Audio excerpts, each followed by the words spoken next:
الحمد لله الذي حذرنا من دار الغرور وأمر بالاستعداد ليوم البعث والنشور. أحمده وهو الغفور الشكور، وأشهد أن لا إله إلا الله وحده لا شريك له، له الملك وله الحمد وهو على كل شيء قدير. وأشهد أن محمدًا عبده ورسوله، البشير النذير والسراج المنير، وصلى الله عليه وعلى آله وأصحابه أهل الجد والتشمير، وسلم تسليمًا كثيرا. أما بعد، أيها الناس، اتقوا الله حق تقاته. كثير من اليوم قد صارت الدنيا أكبر همهم ومنتهى أملهم، أفنوا أعمارهم وشغلوا أوقاتهم وأبلوا أجسامهم بجمعها، يبنون ما لا يسكنون ويجمعون ما لا يأكلون. اقترب للناس حسابهم وهم في غفلة معرضون. ما يأتيهم من ذكر من ربهم محدث إلا استمعوا وهم يلعبون. لا تمر الآخرة لهم على بال، ولم يتفكروا فيما أمامهم من الأهوال، كأنهم لم يسمعوا قول الله تعالى: يا أيها الناس إن وعد الله حق فلا تغرنكم الحياة الدنيا ولا يغرنكم بالله الغرور، إن الشيطان كان لكم عدو فاتخذوه عدوا، إنما يدعو حزبه ليكونوا من أصحاب السعير. أيها المسلمون، إن نبي الله صلى الله عليه وسلم قد حذر من الاغترار بالدنيا غاية التحذير، وأخبر أنها لو ساوت عند الله جناح بعوضة ما سقى كافرا منها شربة ماء، وأنها أهون على الله من السنحلة الميتة على أهلها، وأن مثلها في الآخرة كمثل ما يعلق بأصبع من أدخل أصبعه في البحر، وأنها سجن المؤمنين وجنة الكافرين. وأمر العبد أن يكون فيها كأنه غريب أو عابر سبيل، ويعد نفسه من أهل القبور، وإذا أصبح فلا ينتظر المساء، وإذا أمسى فلا ينتظر الصباح. وأخبر أنها خضرة حلوة تأخذ العيون بخضرتها والقلوب بحلاوتها، وأمر باتقائها والحذر منها. وأخبر صلى الله عليه وسلم أنه ليس لأحد من هذه الدنيا سوى بيت يسكن أو ثوب يلبس أو قوت يقيم صلبا. وأخبر أنه يتبع الميت أهله وماله وعمله، فيرجع أهله وماله ويبقى عمله. وأخبر أنه ليس لابن آدم من ماله إلا ما أكل فأفنى، أو لبس فأبلى، أو تصدق وأمضى. وأخبر أن غنى العبد من غنى نفسه لا كثرة مالي. وأخبر أن من كانت الدنيا همه جعل الله فقره بين عينيه وشتت عليه شمله ولم يأته من الدنيا إلا ما كتب له. وقال صلى الله عليه وسلم: الزهد في الدنيا يريح القلب والبدن، والرغبة في الدنيا يطيل الهموم والحزن.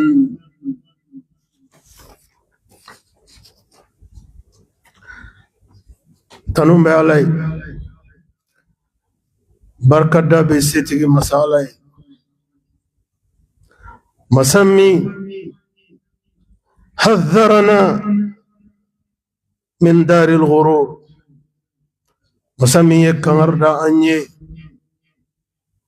كان نسون لحرتها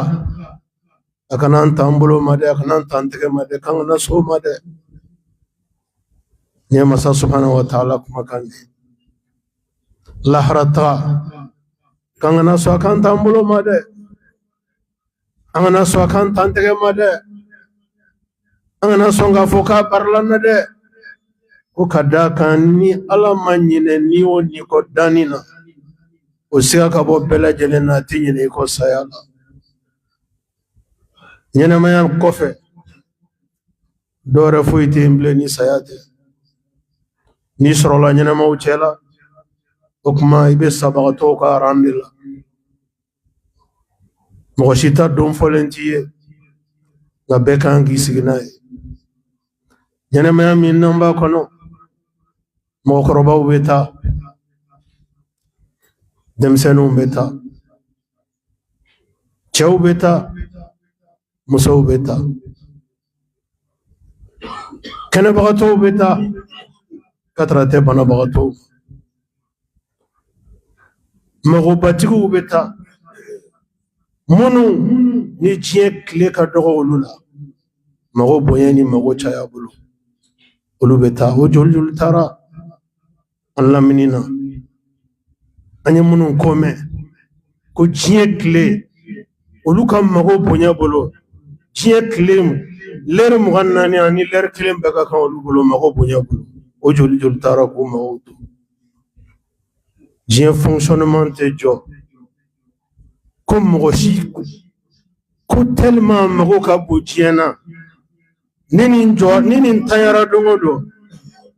hal na kara kle jiye be jo kle walma jamana be jo kle walma otigi alo kaddu be jo kle la wata ala kanyana mayaye ala de nyana mayadam kaller mugannani ke kle kono nan aller mugannani segon kelente tagala ko mo shi sara segon kelente fraka ko mo shi sara imma go bonya ala ler mugannani mi ga kle ngono itse ka segon kelen fraga aw de la ka jonye jie kono kabini ala jie danfo bi aya mewa ko mo do be kale kam mo barka bonya ko jugo kama kle kono kay su balga ko ler kele ay su pousser walma ay su pousser ni minute bi sabay walma ay su ko su balga ko ni minute tanye والماري سيكون كليني الله وفانياك القرآن باكونا ده أرأيتم إن جعل الله عليكم الليل سرمدا إلى يوم القيامة من إله غير الله يأتيكم بضياء. Quelle expression, quelle expression, quel formidable rappel. Le révélateur du Coran, par le truchement de son noble Coran, interpelle toute l'humanité en ces termes. Ara'aytum, qui d'entre vous a vu ou a entendu In ja'ala Allahu alaykum al-layla sarmadan ila yawm al-qiyamah, quand Allah subhanahu wa ta'ala nous amène dans la nuit, nous fait rentrer dans la nuit. Qui d'entre vous a la possibilité de prolonger la nuit d'une seule seconde pour empêcher le soleil de se lever? Avez-vous déjà entendu un cas? Avez-vous déjà vu un cas? Quelqu'un, fut-il parmi les plus importants de la terre, qui a pu retarder la rentrée de la nuit d'une seconde parce que ces obligations du jour ne sont pas encore terminées? Qui d'entre vous en a vu, en a entendu? Dans l'absolu, personne. Allah continue à nous interpeller par le truchement de son noble Coran. Ara'aytum in ja'ala Allahu alaykum an-nahara sarmadan man ilahun ghayru Allah ya'tikum bilaylin taskununa fi. Une autre question sublime. Allah interpelle toute l'humanité en ces termes. Avez-vous quelqu'un qui a pu retarder le lever du soleil pour que le jour ne commence pas parce que lui, ses obligations de la nuit ne sont pas encore terminées? Dans l'absolu, ni un État, ni l'union des États, ni une personne, ni tous les regroupements de l'ensemble des scientifiques de toute génération, personne n'a jamais pu apporter le moindre changement dans le programme établi par le Créateur de l'univers. La nuit dans sa durée lui appartient. Le jour dans sa durée lui appartient. Et c'est cela qui défie toute l'humanité. S'il y a un puissant parmi vous, Allah aimerait bien que ce puissant le défie. S'il y a des puissants parmi vous, Allah aimerait bien voir ces puissants lui le défier. Dans l'absolu, personne ne peut répondre à la négative cette interpellation d'Allah. Ambalma Islamou. O dien nyama mi namba kona onte dien donga masami dien da ali de bekam dien ko fanya kangana and zukun siri dien na de kale de ya dan aya danga minga kono aba don femu mba kono here la kwale de ba don femi mba kono toro la kwale de ba don okuma be min fa anyana kayo de ke kuma kanyi kado akachiden da alaka Muhammad sallallahu alaihi wasallam akalla samantoma komu qamantonga do az-zuhdu fi dunya yurihu al-qalba wal-badan wal-raghbatu fi dunya yutilu al-humuma wal-hazan. Alaka chiden mun fojiya kan sallallahu alaihi wasallam ko adamadin az-zuhdu fi dunya nyada madin tusukun kari kabojien nofe alebe jien konande mais avec objectif te dien avec keta naka fota be benendo lara yimine. Pensez-vous que parmi les hommes il n'y a pas d'hommes et de femmes épris d'intelligence pour bien comprendre cette interpellation d'Allah et de son messager? Az-zuhdu fi dunya nini karela kabojien ko alaka chiden ko sallallahu alaihi wasallam ko obe segin farakolo ma ni farakolo kallafia de ni kallafia de ukoro te kite dieno ibe diena bien ibe diena fatanifla mais sauf que ibe diena kabini tuko be jafo tasuko ebe lahrani ni barade ko tigila mo de ferala diamo ko tigila mo de dien soro bagaw kadako olu be diena ngolu ko de non de diena olu be diena olu ka priorité de dien olu be diɲɛ na olu ka investissement tɛ diɲɛ nɔfɛ ko ye olu ka su sɛgɛn tɛ diɲɛ nɔfɛ ko ye olu ka tile sɛgɛn tɛ diɲɛ nɔfɛ ko ye olu ka bɔ ka bin tɛ diɲɛ nɔfɛ ko ye olu b'a ɲini diɲɛ in kɔnɔ yan k'a bila lahara de ɲɛ wa alakira ko sallallahu alaihi wasallam ko nin de bɛ farikolo lafiya ka ni lafiya ko nka arraghbatu fi dunya ni adamaden kɛra ale ka priorité de priorité o de ye ka diɲɛ ɲini diɲɛ kama o de ye ka diɲɛ ɲini ale ka diɲɛ sɔrɔ dɔrɔn diɲɛ jɔyɔrɔw diɲɛ tɔgɔw diɲɛ nafolow diɲɛ fɛntigiyaw diɲɛ jɔyɔrɔtigiyaw mɔgɔ min ka haminanko ye diɲɛ de ye ale ko dɔrɔn de diɲɛ ka diɲɛ dɔ fara diɲɛ dɔ kan ka diɲɛ dɔ ɲini ka fara diɲɛ dɔ kan alakira ye mun fɔ o tigilamɔgɔ ka ko la k'o tigilamɔgɔ o misali bɛ ko min n'a ye cɛ dɔ ye walima a ye muso dɔ ye k'ale y'i kali a kan ko f'ale ka taa baji min k'a ban pewu diɲɛ ɲinina ye o de mɔgɔ min ko k'ale bɛ taa dabiri baji la k'a min k'a ban wa diɲɛ ɲinina bɛ to diɲɛ nɔfɛ tan nɔ de a tɛ diɲɛ sɔrɔ wa lahara o ta k'a dan alakira sallallahu alaihi wasallam a ye diɲɛ ɲinina misaliya a y'o o misaliya dan mɔgɔ min bɛ bili sanfɛ a bɛ boli la bili sanfɛ yali bili sanfɛ boli o laban yɔrɔ jɔn ye mɔgɔ se k'i si ka boli la so bili sanfɛ i bɛ se yɔrɔ dɔ la i b'i yɛrɛ sɔrɔ duguma dɛ wa diɲɛ bɛ diɲɛ ɲinina nɛgɛ nin cogo in de la la course sur le toit d'une maison la course sur le toit d'une maison finira toujours par la terre car la course sur un toit ne peut pas durer longtemps ne peut pas aller plus loin cette course sa durée est presque connue une très courte durée car le monde entier ne peut pas s'ériger en toit pour qui que ce soit cette existence est exactement traitée de la sorte une existence éphémère une existence d'une très courte durée une existence qui nous a été donnée pour qu'on prépare l'au-delà mais l'enjeu n'est pas ce bas monde l'enjeu c'est l'au-delà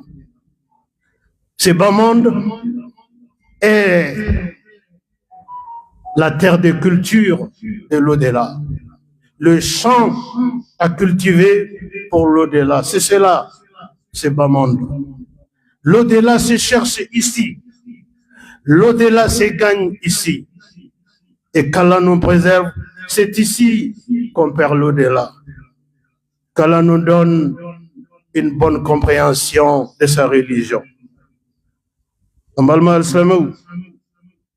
alaka ciden sallallahu alayhi wa sallam ako buna adamaden i kana tugu diɲɛ kɔ ka da kan ala ma diɲɛ dan mɔgɔ ka sɔrɔli kama i kana i ni di diɲɛ ma ka da kan ala ma mɔgɔ si dan mɔgɔ min ye diɲɛ sɔrɔ mɔgɔ min y'a laɲini bɛɛ sɔrɔ diɲɛ na o mɔgɔ tɛ yen wa ka bila kun na ko k'a ɲini ka fara ɲɔgɔn kan k'a ɲini ka fara ɲɔgɔn kan k'a ɲini ka fara ɲɔgɔn kan k'i sigi k'a lajɛ lahara tɛ ɲini n'a ye i ka da la k'a fɔ e kɔni bɛ ka k'a ɲini ka fara ɲɔgɔn kan nka e t'a dunbaga ye dɛ a dunbaga b'i kɔfɛ ka na yali a dabɔ kun y'o ye wa e ka sɛgɛn k'i ta bɛ kɛ sɛgɛn ye e ma foyi sɔrɔ ala ni sɛgɛn tɛ nka mɔgɔ wɛrɛ de bɛna e nana masumalen kɔfɛ ka na ta ka k'a sago ye diɲɛ ɲinina bɛɛ laban ye nin de wa o mɔgɔ wɛrɛ min ne y'a fara fara ɲɔgɔn kan i bɛ n'i kɔ don a la don min na il n'est même pas sûr k'a fɔ i kanubagaw de bɛna dun k'a fɔ i niw de bɛna dun i jugu fɛnw a caman yɛrɛ b'a la olu de bɛna k'a tigi ye ka da ka diɲɛ ye nin de ye dɛ ale ma dan mɔgɔ si ka sɔrɔli kama wa mɔgɔ si fana t'a sɔrɔ ala k'an kɛ mɔgɔw ye minnu b'u dusukun kɔ don diɲɛ na ala k'an kɛ mɔgɔw ye minnu b'u cɛsiri lahara ɲinini na fo ka lahara sɔrɔ ala k'an kɛ mɔgɔw ye mɔgɔ minnu banna diɲɛ na o de kama ala ye diɲɛ nɔgɔyaw ye ala kana kɛ mɔgɔw ye mɔgɔ minnu olu laini olu ka segen be benen do jeyni mawtela rasro wala majiyada mo ka soro li kama utana jiya fa nasro ala kan kishom a'udhu billahi minash shaitanir rajim اقترب للناس حسابهم وهم في غفلة معرضون بارك الله لي ولكم في القرآن الكريم ونفعني وإياكم بما فيه من الهدى والبيان وذكر الحكيم أقول قولي هذا واستغفر الله العظيم الجليل لي ولكم ولسائر المسلمين من كل ذنب فاستغفروه إنه هو الغفور الرحيم إن الحمد لله نحمده تعالى ونستعينه ونستهديه ونتوب إليه ونستغفره من يطع الله ورسوله فقد رشد ومن يعص الله تعالى ورسوله فقد غوى ألا وصلوا وسلموا رحمكم الله على خير البرية وأفضل البشرية كما أمركم المولى عز وجل وقال عز من قائل حكيم إن الله وملائكته يصلون على النبي يا أيها الذين آمنوا صلوا عليه وسلموا تسليما اللهم صل وسلم وأنعم وبارك على عبدك ورسولك محمد صاحب الوجه الأنور والجبين الأزهر وارض اللهم عن خلفائه الراشدين المهديين أولي الفضل والإحسان أبي بكر وعمر وعثمان وعلي وارض اللهم عن جميع صحابته الكرام والتابعين لهم بالإحسان إلى يوم الدين وأنا معهم بمنك وكرمك يا أكرم الأكرمين اللهم أعز الإسلام والمسلمين اللهم أعز الإسلام والمسلمين وأذل الشرك والمشركين ودمر أعداء الدين واحمي حوزة الدين واجعل هذا البلد آمنا مطمئنا سخاء رخاء وسائر بلاد المسلمين اللهم آمنا في أوطاننا وأصلح واحفظ أئمتنا وولاة أمورنا